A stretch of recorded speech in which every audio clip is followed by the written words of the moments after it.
Luisa.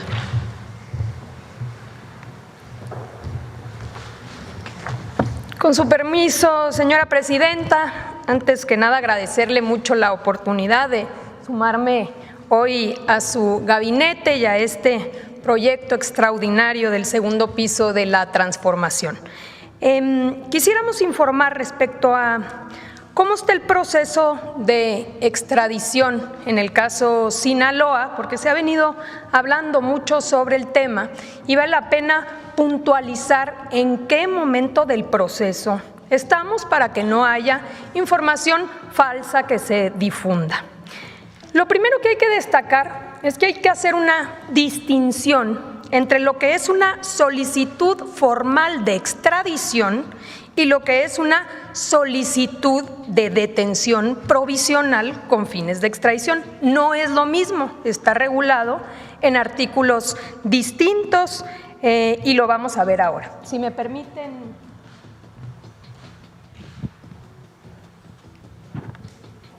Fíjense bien, la solicitud formal de extradición está regulado en el artículo 10 del Tratado de Extradición entre México y Estados Unidos. Esa es la solicitud que se presenta. Ahí claramente se establece cuáles son los requisitos de esta solicitud.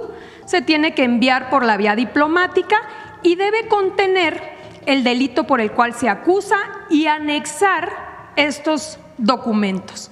Relación de hechos imputados, textos legales que tipifiquen el delito, que fijen la pena y que regulen la prescripción. C, y aquí lo subrayamos, datos de prueba que establezcan que es probable que la persona cometió el delito. D, copia certificada de la orden de aprehensión emitida por el juez de la parte requiriente, datos de identificación y traducción al español. Esto es la solicitud formal de extradición. Ahora bien, adelante. La solicitud de detención provisional con fines de extradición se regula en el artículo 11 y no es lo mismo. La solicitud de detención es en aquellos casos donde se considera hay una urgencia. Y subrayamos urgencia, es decir, donde exista riesgo, ya sea de sustracción o de obstaculización del proceso. Si la parte requiriente considera que hay urgencia por estas dos circunstancias, entonces puede pedirle al país requerido, en este caso México, solicitar que previo a la solicitud formal una solicitud de detención. Y aquí lo importante es que debe contener elementos probatorios precisamente para probar que es urgente esta solicitud. Entonces, lo que se solicita es la detención provisional con fines de extradición y si ésta se encuentra fundada, entonces se procede a la detención y se abre un plazo de 60 días para entonces sí poder formalmente presentar la solicitud formal de extradición. ¿Qué sucede en este caso?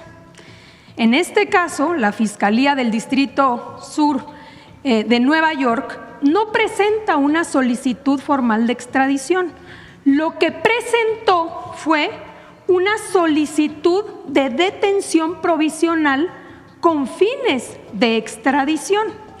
Para poder presentar esto, necesita anexar elementos de prueba para establecer la urgencia, es decir, que existe un riesgo de sustracción o obstaculización del proceso.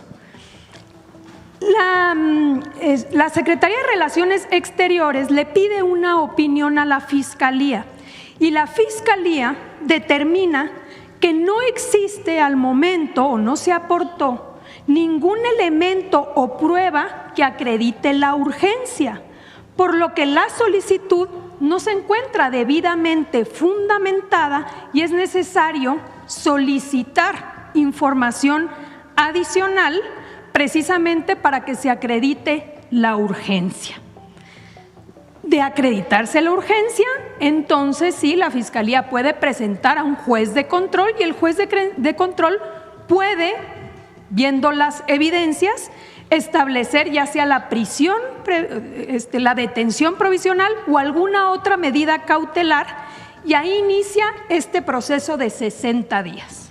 Entonces, el momento procesal exacto en el que estamos es en que la Fiscalía emite la opinión a la Secretaría de Relaciones Exteriores y la Secretaría de Relaciones Exteriores, dado que no existe hasta este momento elementos para determinar la urgencia, necesita pedirle al país requiriente que aporte esos elementos para poderlo presentar entonces sí ante un juez.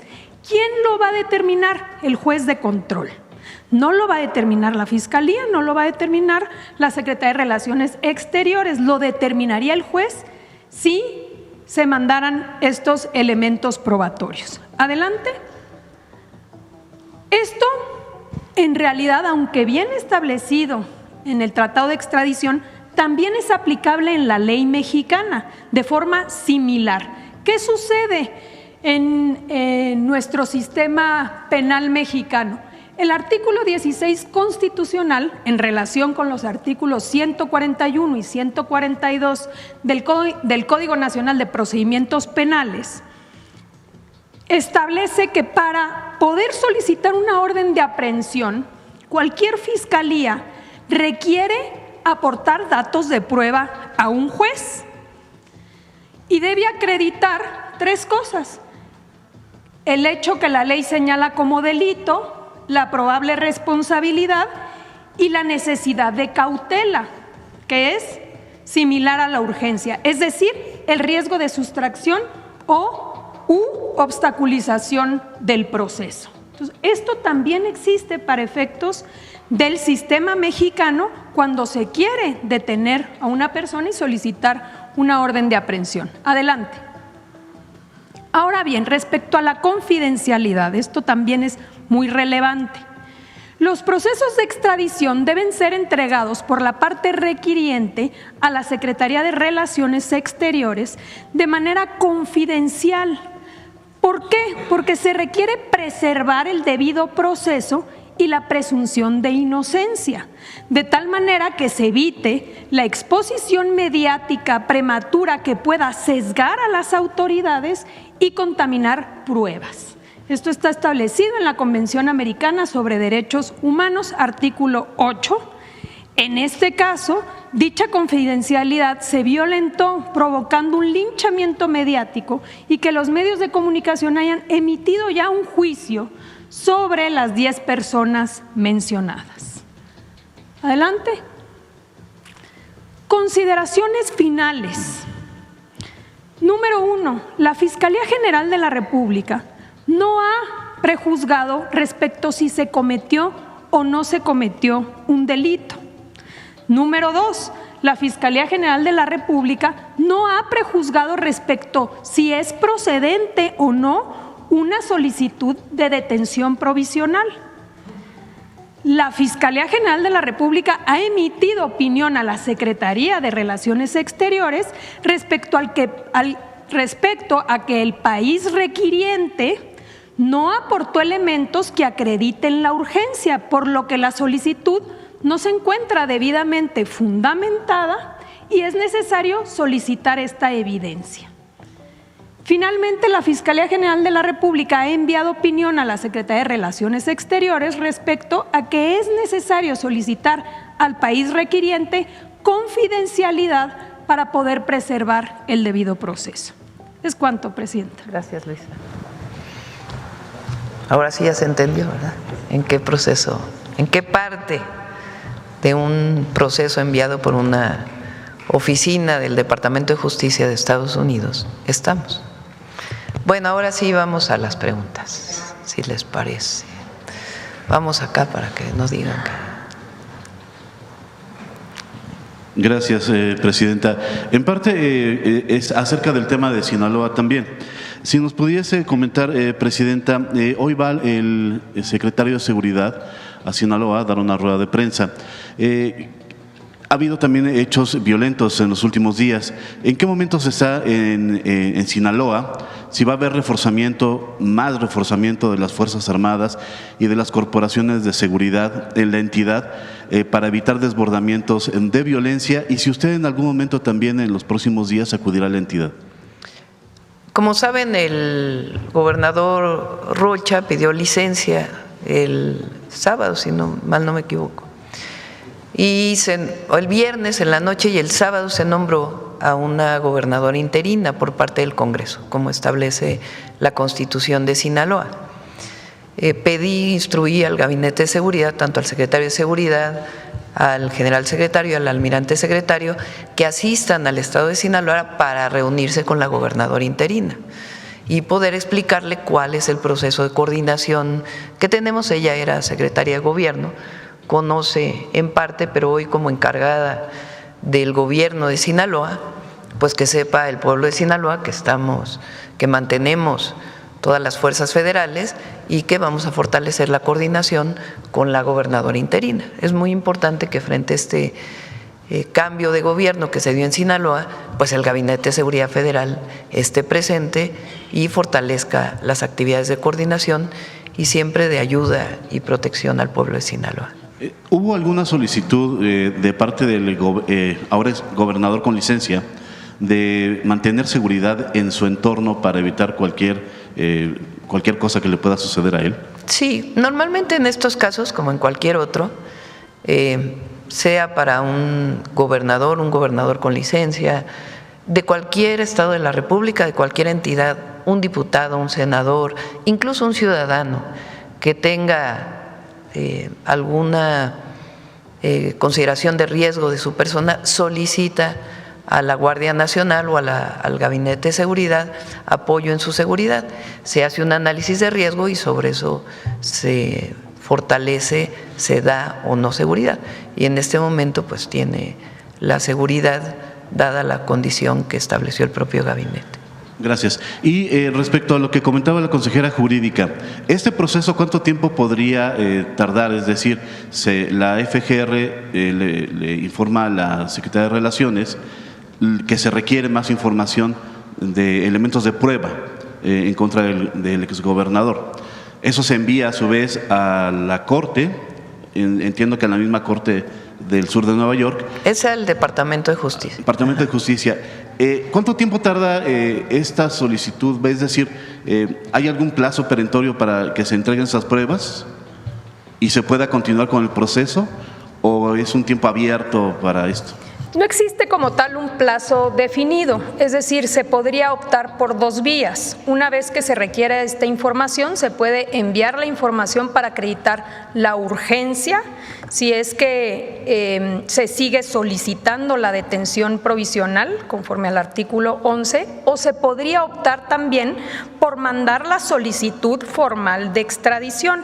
En caso de que se determinara mandar la solicitud formal de extradición, como vimos en la lámina, se requieren los elementos probatorios respecto ya de los hechos, no de la urgencia, sino ya de la probable responsabilidad sobre los hechos cometidos. Entonces, no existe un plazo como tal, pueden presentarlo en cualquier momento.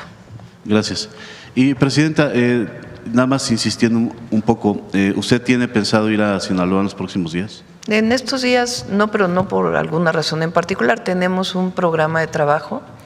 Este fin de semana que viene vamos a Sonora. Nos vamos a quedar los 3 días en Sonora. Vamos a darle seguimiento a los planes de justicia de los pueblos originarios. Vamos a inaugurar hospitales. Vamos a informar sobre las obras carreteras que tenemos en Sonora y también sobre obras de agua en Sonora. Entonces vamos para allá. Gracias. En otro tema, segundo tema, ayer tomó protesta Ariadna Montiel como presidenta del partido Morena. Luisa María estuvo hasta hace unas horas frente al partido.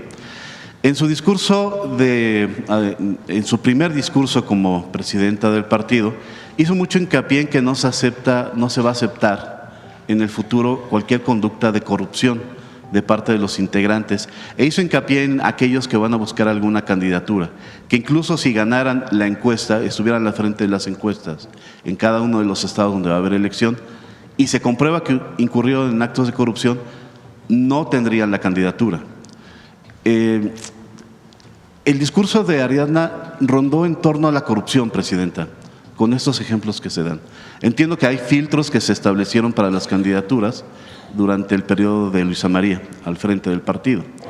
Pero pareciera que sí se reconoce implícitamente que hay corrupción dentro de Morena, Presidenta. ¿Usted tendría alguna opinión acerca de ello? A partir de esta solicitud de una oficina, porque hay que ponerlo así, del Departamento de Justicia de Estados Unidos, de la detención provisional con fines de extradición de 10 ciudadanos mexicanos, entre ellos el gobernador con licencia hoy, Rubén Rocha, el alcalde de Culiacán, que también solicitó licencia, el senador por el estado de Sinaloa y otras 7 personas. Se viene una campaña en los medios, en las redes, promovida principalmente por algunos medios que siempre van a hablar mal de nosotros y de la derecha mexicana, de los adversarios políticos. Hay que poner todo como fue la semana pasada. Vamos a hacer un recuento. O semana y media. Hay un accidente de personas en Chihuahua y se conoce a partir de este accidente que hay 2 ciudadanos de Estados Unidos que participaron en un operativo de la Fiscalía del Estado de Chihuahua. A partir de ahí, nosotros decimos, se está violando la ley, la Constitución y los acuerdos o el entendimiento que tenemos con el gobierno de Estados Unidos.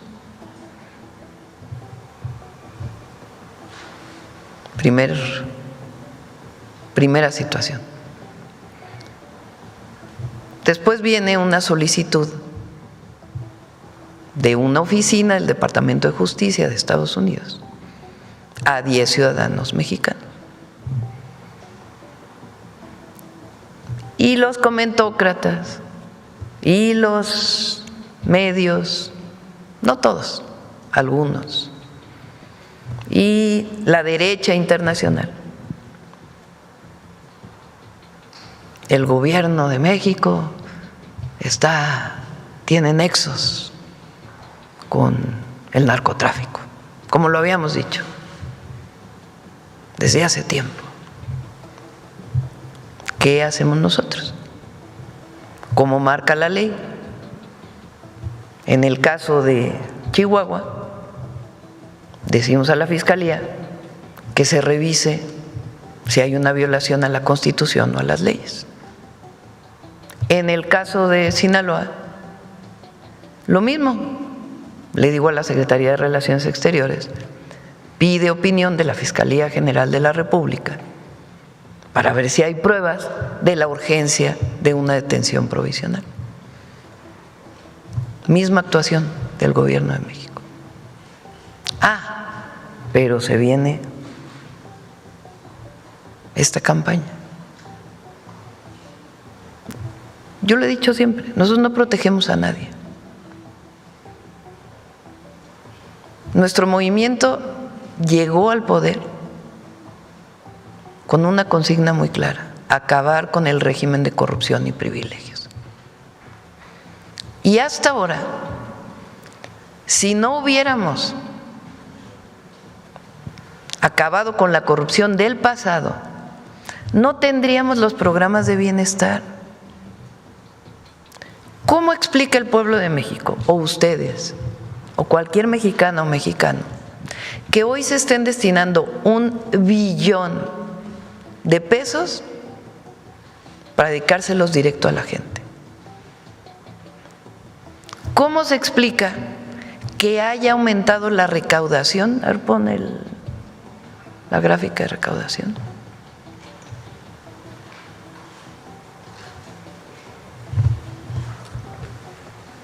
En 390,000 millones de pesos respecto al año anterior.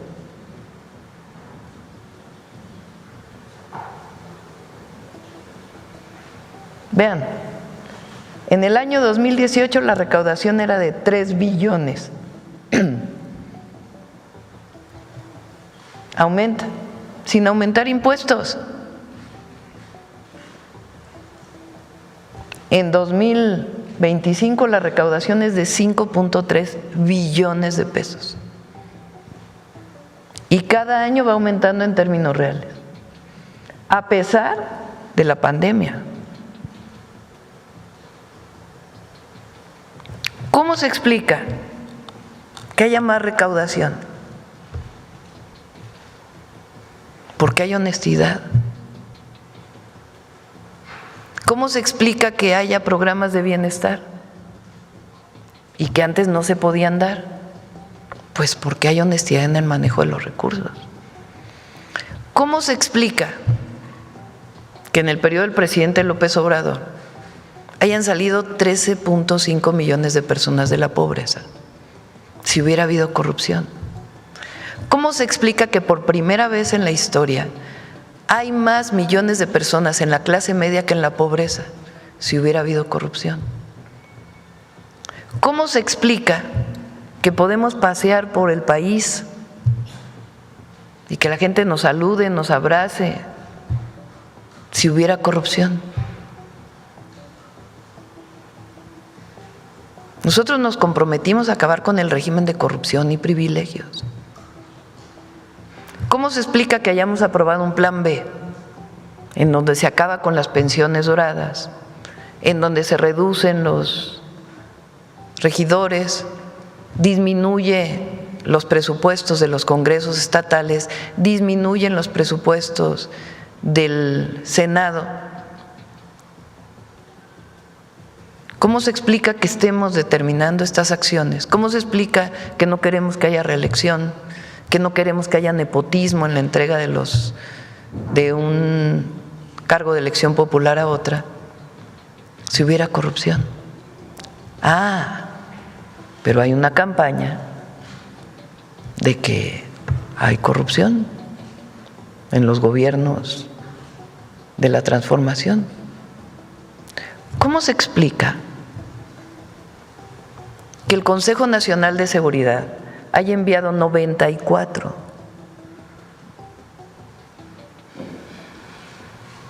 jefes de detenidos en México, solicitados por el gobierno de Estados Unidos, de todos los grupos criminales,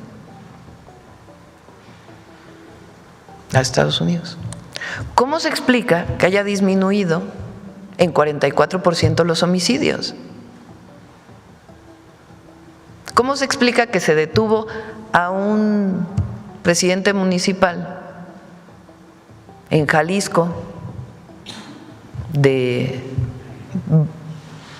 Tequila, que venía de Morena, si no estuviéramos acabando con la corrupción?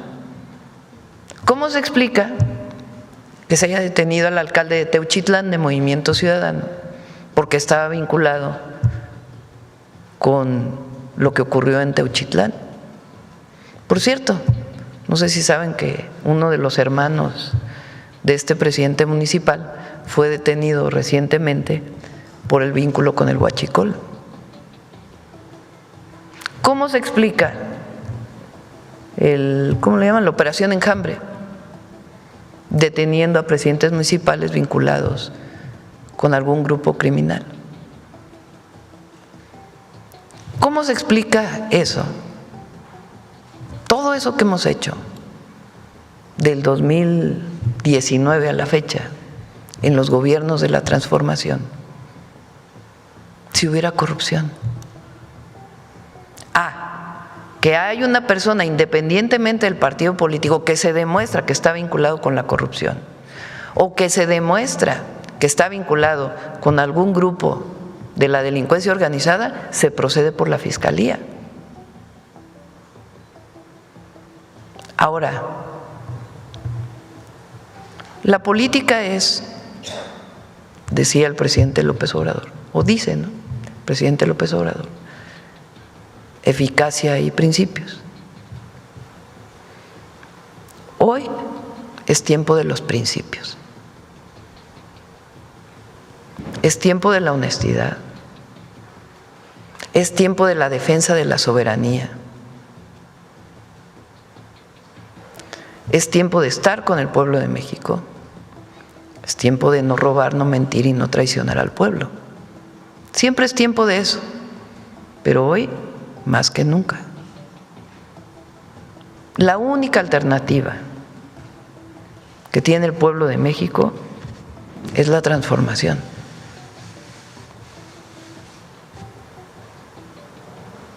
Entonces, pues la nueva presidenta de Morena le corresponde ese trabajo, como lo hizo muy bien Luisa María. Vean cómo es brillante Luisa María.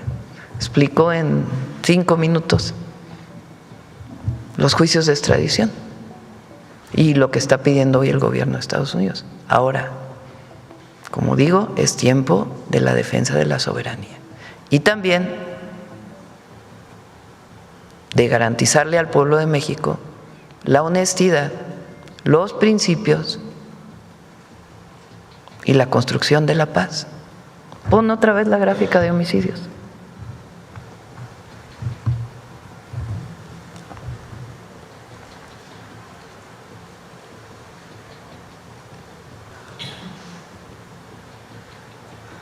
¿Cómo explican esto? Si no hubiera llegado la transformación, vean nada más.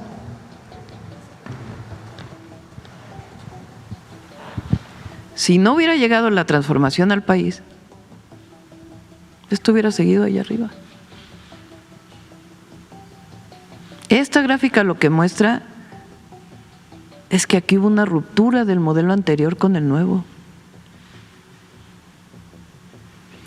Y esta gráfica de transformación de raíz de nuestro México es la misma para el salario mínimo, solamente que ahí venía así y sube. Es la misma para prácticamente todos los indicadores, todos. Sí, hubo una transformación de raíz y nosotros no vamos a traicionar esa transformación, nunca.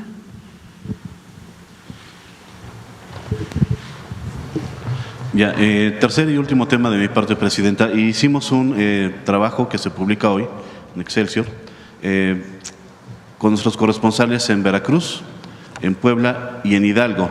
Todavía queda mucha gente rezagada de recibir ayuda por las lluvias de octubre del año pasado, que siguen viviendo pues en campamentos o en sí, lugares provisionales y siguen esperando también pues la ayuda del gobierno, Presidenta. A ver, ¿qué pasa? se dio, a ver si por ahí lo tienes, la gráfica de los apoyos que se dieron con las lluvias. Se dio apoyo, se hizo un censo de todas las comunidades que fueron afectadas. Fueron alrededor de 100,000 familias que tuvieron alguna afectación. El censo que hicieron las y los servidores de la nación venía perfectamente establecido qué fue lo que se dañó de la vivienda. Entonces, si tuviste daños menores, recibes un apoyo; si tuviste daños medios, otro apoyo; y si tuviste daños mayores, otro apoyo. Recientemente terminamos de dar los apoyos de enseres domésticos a través de la defensa. Entonces, 100,000 familias recibieron apoyos a partir del daño en su vivienda. Además, pues nos toca reconstruir todo lo que se dañó junto con los gobiernos de los estados. En mayo inicia la reconstrucción de todas las carreteras. Son alrededor de 8,000 millones de pesos que se van a invertir en la reconstrucción de las carreteras. ¿Qué falta? La reconstrucción de las viviendas que fueron totalmente dañadas. A ver si tienes el cuadro y decimos cuánto es. Con esas personas está la Secretaría de Desarrollo Urbano y Agrario, la SEDATU, trabajando para ver si es factible rehacer la vivienda en el lugar donde viven, a partir de un análisis de riesgo. Si tienen riesgo de volverse a inundar o sea que viven en zona de riesgo, pues no se puede construir ahí la vivienda.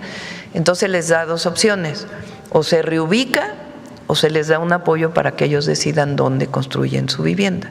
En ese proceso se está con particularmente Veracruz, Hidalgo y Puebla, que fueron los 3 estados más dañados. Entonces, en este momento estamos en la parte de reconstrucción de carreteras y reconstrucción de vivienda. Las personas que se dañó completamente su vivienda recibieron 90,000 pesos para poder mantener renta o alguna acción que ellos requieran, y se les van a regresar sus viviendas en su lugar o en otro lugar donde se están construyendo. Por ejemplo, en Veracruz, en Poza Rica, ya se encontró el terreno, ya se están construyendo las viviendas y la gente ya sabe, tiene que aceptar pues que requiere tiene que aceptar la reubicación, y si no, pues se le da un apoyo para que ellos puedan construir su vivienda en un lugar seguro. Gracias, presidente. Sí. Bueno, vamos de este lado. A ver.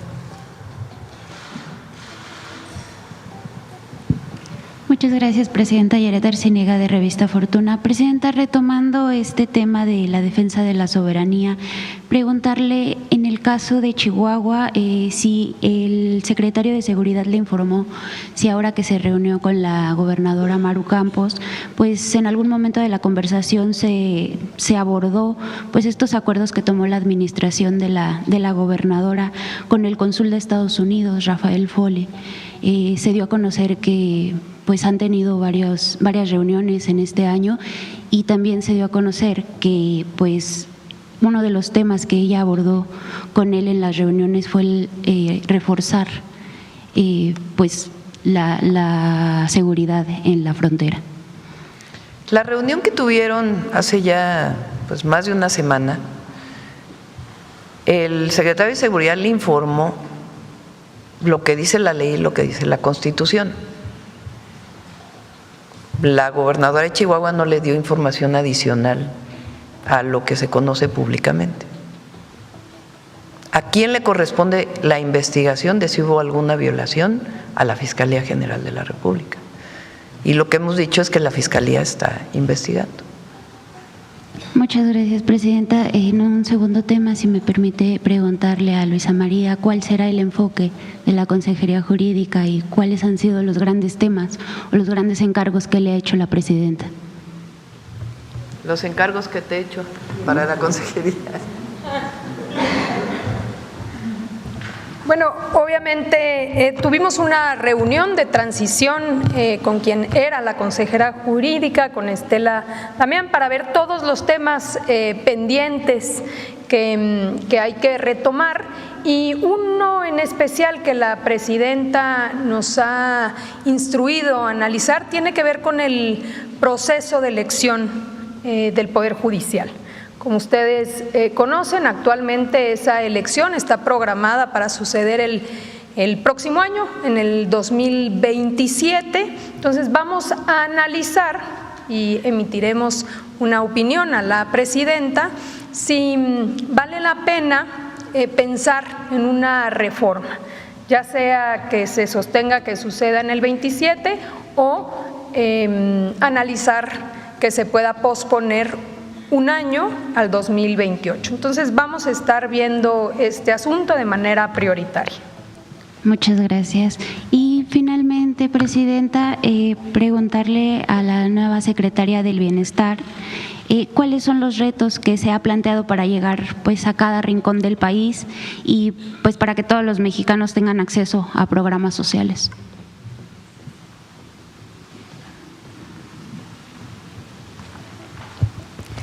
Nosotros somos parte de un movimiento y tenemos varias líneas que nos rigen, y es la honestidad, el ver siempre por la gente, ver por todos, gobernar para todos y para todas, pero poner principal atención a los más vulnerables. Y en esa lógica tenemos que seguir funcionando. La Secretaría de Bienestar es una secretaría que tiene un gran compromiso con la población. Es una secretaría que está siempre cercana a la gente y la está escuchando y la está atendiendo. Entonces, el gran reto es continuar haciendo lo que venimos haciendo, ver por todos, trabajar por todos, pero primero los pobres. Muchas gracias. Gracias, presidenta.